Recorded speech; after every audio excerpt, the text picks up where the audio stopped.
John and Sarah had what everyone called the perfect marriage. They were high school sweethearts, the kind of couple you see in movies, finishing each other's sentences and laughing at inside jokes no one else understood. They'd built a life together over 15 years, a beautiful home, two wonderful kids, and a bond that seemed unbreakable. John, a hard-working architect, believed their love was a fortress, immune to the trials that broke other couples. Lately, though, a subtle chill had crept into their home. Sarah, a freelance graphic designer, seemed distant, her usual bright smile replaced by a pensive, far-off look. When John would come home, eager to share his day, she'd offer a brief, distracted kiss before turning back to her phone, her fingers flying across the screen. "Everything okay, honey?" he'd ask, a knot of concern tightening in his stomach. "Just work," she'd reply, her eyes still glued to the device. "A demanding client. It's just a lot of stress." John accepted her explanation. He knew her job could be demanding. He'd do his best to lighten her load, handling dinner, helping the kids with their homework, and giving her space. He'd find her up late at night, the blue light of her phone illuminating her face in the dark bedroom. The constant tapping of her thumbs was a new, unsettling rhythm in their shared silence. He told himself it was temporary, a rough patch they would navigate together, just like they always had. The distance grew, becoming a chasm. The easy laughter that once filled their house was gone. Family dinners became quiet affairs, with Sarah often just pushing food around her plate, her attention tethered to the phone she kept just out of John's line of sight. He felt like he was living with a ghost, a shadow of the woman he loved. The intimacy they once shared had evaporated, replaced by a polite, formal distance. One evening, John planned a surprise. He booked a table at their favorite Italian restaurant, the one where he'd proposed all those years ago. He hoped a romantic night out would reconnect them, reminding them of the love that had been the foundation of their lives. When he told Sarah, her reaction was not what he expected. "Oh, John, I can't tonight," she said, not looking up from her phone. "I have a deadline. It's really important." Disappointment washed over him, cold and sharp. "Sarah, you've had a deadline every night for the past 2 months. We need this. I need you." She finally looked up, her expression a mixture of irritation and something else he couldn't quite decipher. "You just don't get it, John. The pressure I'm under. Just let me handle my work." She stood up and walked out onto the patio, phone in hand.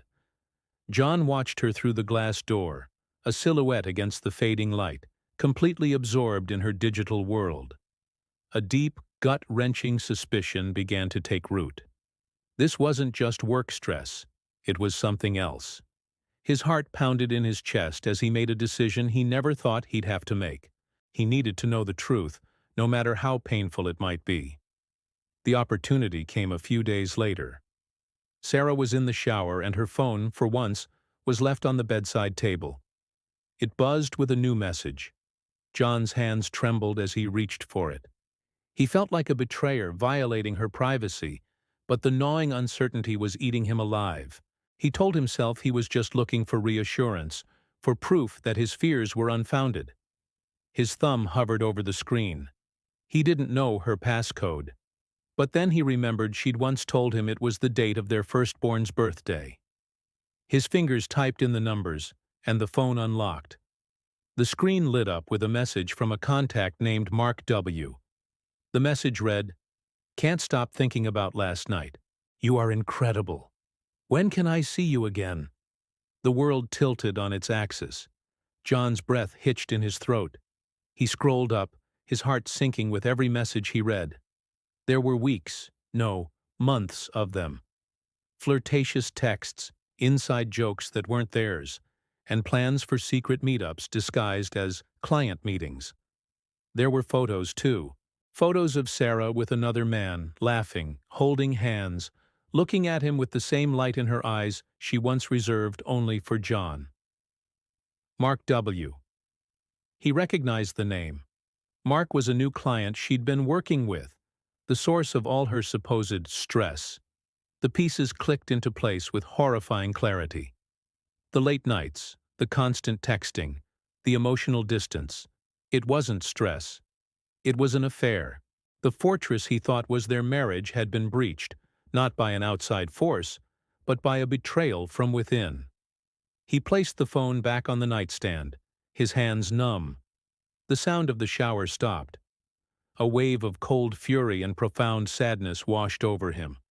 The woman he loved, the mother of his children, was living a double life. The life they had built together felt like a lie, a carefully constructed stage play, where he was the only one who didn't know his lines. When Sarah walked out of the bathroom, wrapped in a towel, smiling a small, distracted smile, she found John sitting on the edge of the bed, his face pale, his eyes hollow. "John? What's wrong? You look like you've seen a ghost," she said, her voice laced with a false lightness. He looked at her, really looked at her, and saw a stranger. The trust that had been the bedrock of their relationship was shattered into a million pieces. "I know, Sarah," he said, his voice barely a whisper, but heavy with the weight of his discovery. "I know about Mark." The color drained from her face. The phone, her constant companion, her portal to another life, had finally exposed the truth. The silence in the room was deafening, filled with the unspoken words of 15 years of love, now tainted by deceit. This wasn't the end of a rough patch. It was the beginning of the end of everything they had ever been. John knew, with a certainty that chilled him to the bone, that their perfect marriage was over. The journey ahead would be painful, but for the first time in months, the fog of uncertainty had lifted, replaced by the harsh, devastating light of the truth. He had to decide what came next, not just for him, but for his children.